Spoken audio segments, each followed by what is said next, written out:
Hello,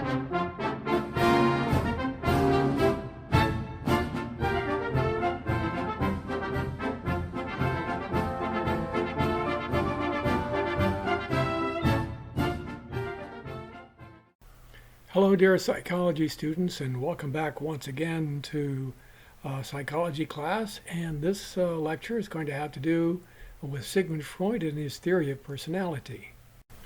By way of getting started, one of the things I'd like to point out is that Freud was a medical doctor rather than a psychology doctor. That's to say, he was a psychiatrist. His approach to personality and to treating patients he called psychoanalysis. In this lecture, though, we're going to be taking a look at how he describes personality. You may remember from some science class you've taken in the past that most of an iceberg lies below the waterline, only a small portion above it. If you didn't know that, think about an ice cube. Most of it floats below the surface of the glass of water, and a small portion of it floats above it. Sigmund Freud, in his opinion, most of the personality of human beings, he said, was unconscious, which is to say, below the waterline, and only a small portion of it was conscious. And so, if you will, here we have a photograph of an iceberg, and once again, Freud would have said that most of the human personality is below the waterline, unconscious. A small portion of the unconscious is what he calls the preconscious. And this is material which is unconscious, but which can be brought to the surface and into consciousness with a bit of effort. And then, of course, there's the conscious mind, which he thought was the smaller of these three.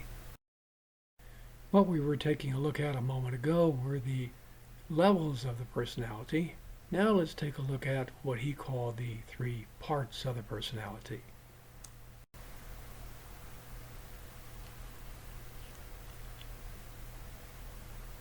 Down there in the unconscious, we've got what Freud called the id. This is a word. It's not two letters, ID, like an ID card. Id means it in German. And this part of the personality contains two drives, the sexual drive and the aggressive drive. And it's where our selfishness comes from, when we want something. However, according to Freud, we oftentimes try to hide this part of ourselves, from ourselves even, because otherwise we would come across as uncivilized. Now, the id operates, he says, according to the pleasure principle. Next part of the personality would be the ego. Ego here does not refer to, how big of a big shot you think you are.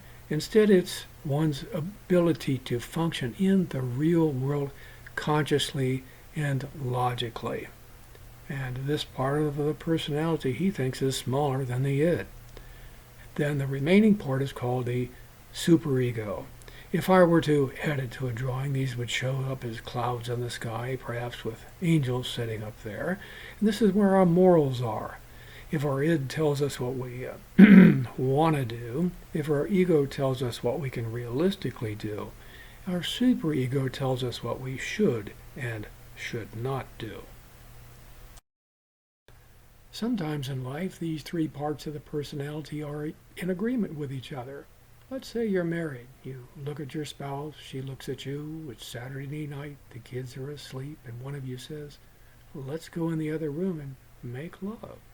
And so you say, sure, and you do. So think about this. You're attracted to each other, that's the id, it's realistic, the kids are asleep, and superego-wise, it's moral because you're married. No conflict. Here's two examples of situations where a person may be experiencing an inner conflict. Person goes to look at cars, a pricey car. They look at it, they want it, can't really afford it, but they buy it anyhow. Wow, we've got ourselves an ego failure in that case.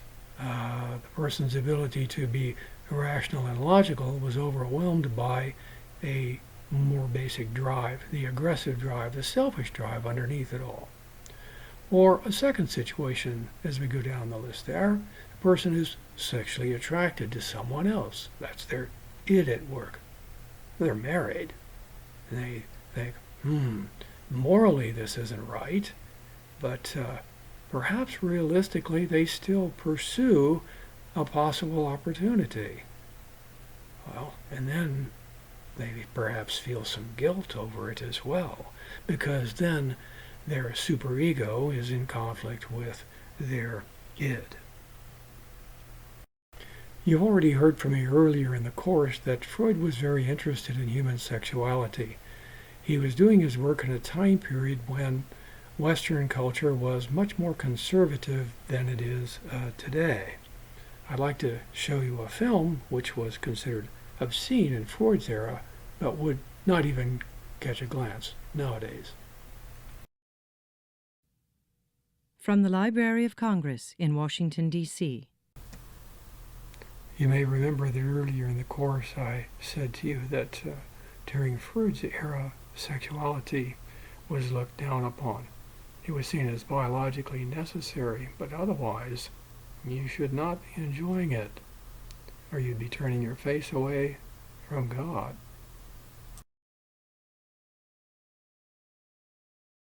This has been a presentation of the Library of Congress.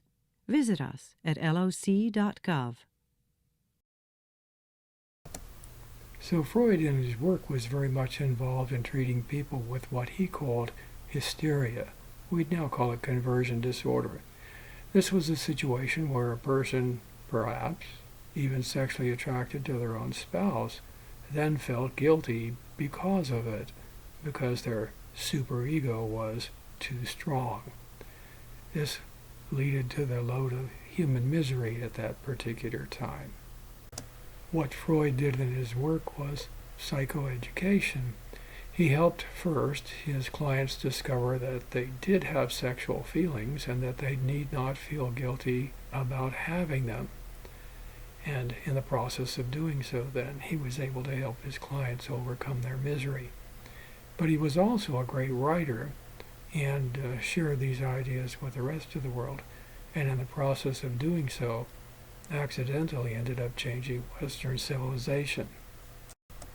This very well-dressed lady, from our point of view, or perhaps even overdressed lady, was arrested for public obscenity for wearing that particular outfit in public.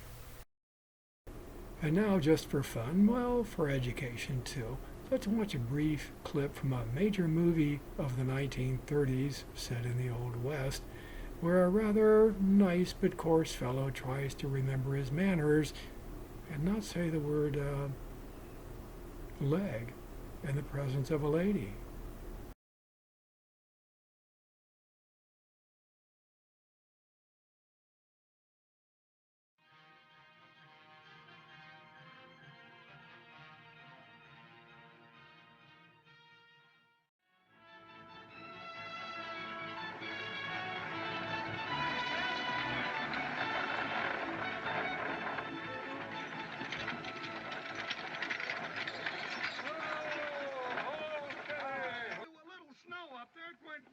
But you fellas better prepare for a good frost. Passenger out for Toronto. You better get out and stretch your leg. I mean your limbs, ma'am. We're going to change horses here. Is there a place here where I can have a cup of tea? Well, yes, ma'am. You can get a cup of coffee at the hotel across the street there. Thank you, driver. You look a little... I'll be all right, thank you. Yes, ma'am.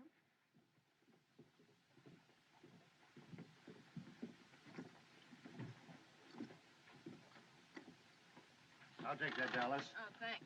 In you go, Dallas, and a pleasant voyage.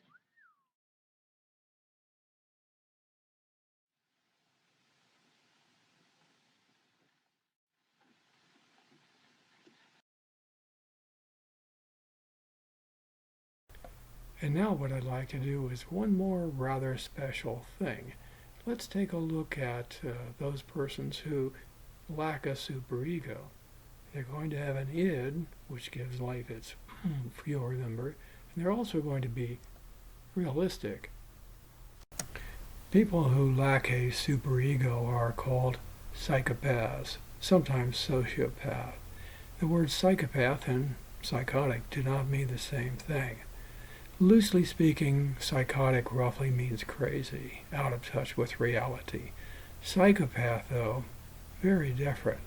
very good reality contact, and an id, as we all have, but just no superego. So let's assume for the moment we have a psychopath with us. In this case, a male psychopath. He happens to be married. He sees an attractive female and thinks to himself that he would like to be with her in a sexual way. Now, remembering, of course, that women don't usually date married men, he takes off his wedding ring. That's smart. It's not ethical, it's not moral, but it's very practical, and from his point of view, it increases the likelihood in his mind of a sexual conquest. Does he feel guilty? No. You and I, we're normal, and when we do bad things, we feel bad. The psychopath feels delight. He got what he wanted. Of course, women are sometimes psychopaths too. All right, let's do a quick review of what we've looked at today. We said that there's 3 levels to the personality: the unconscious, the preconscious, and those things which are conscious. The personality has 3 parts: the id, with its sexual and aggressive drives, which are unconscious; the ego, conscious and realistic; and the superego, a little bit of a mixture of unconscious and conscious all at the same time. We also took a look at what a psychopath is: a person who has ego, very good reality contact, and an id. They can do whatever they want to do without feeling guilty. That makes them really dangerous for the rest of us. Well, take care now and have yourself a great psychology day.